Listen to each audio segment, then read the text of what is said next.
एक गुरु और शिष्य जंगल से होते हुए अपने गांव जा रहे होते हैं। अंधेरा काफी हो चुका था।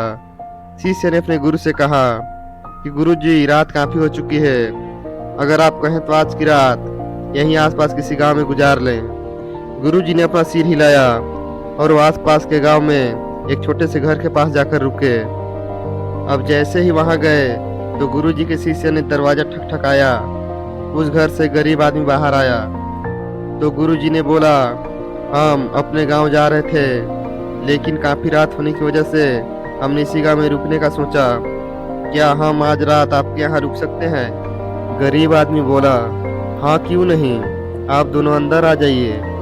अब जैसे ही गुरुजी अंदर गए, उन्होंने देखा कि उस आदमी के घर में बहुत ज्यादा गरीबी थी। गुरुजी ने उससे पूछा कि आप काम क्या करते हो? वो गरीब आदमी बोला कि मेरे पास बहुत सारी जमीन है। तो गुरुजी ने बोला, अगर तुम्हारे पास बहुत सारी जमीन है तो इस तरह क्यों रह रहे हो? वह आदमी बोला, यह किसी काम की नहीं है। गांव वाले बोलते हैं कि यह बंजर जमीन है, यहाँ पर कुछ भी नहीं उगाई जा सकती और वहाँ फसल उगाना बहुत बड़ी बेवकूफ़ी है। गुरुजी ने बोला, तुम्हारा गुजारा कैसे होता है? उसने बोला कि मेरे पास एक भैंस है जिससे मेरा पूरा घर चलता है। ये सुनने के बाद गुरुजी सो जाते हैं और रात में जब सब लोग सो रहे होते हैं तब गुरुजी अपने शिष्य को उठाते हैं और उस गरीब आदमी की भैंस को लेकर अपने गांव चले जाते हैं। शिष्य अपने गुरु से पूछता है कि गुरुजी, कहीं आप ये गलत तो नहीं कर रहे हैं? उस गरीब आदमी की रोजी रोटी इसी भैंस की वजह से चलती है। तो गुरुजी ने अपने शिष्य की तरफ देखते हुए मुस्कुराते हुए आगे बढ़ जाते हैं। उस बात को तकरीबन 10 साल गुजर जाती है और जो गुरु का शिष्य था वह बहुत बड़ा गुरु बन चुका था। तो एक दिन उन्हें उस गरीब आदमी की याद आती है कि मेरे गुरु ने उस आदमी के साथ अच्छा नहीं किया था, मुझे एक बार चलकर देखना चाहिए कि वह आदमी अब किस परिस्थिति में है।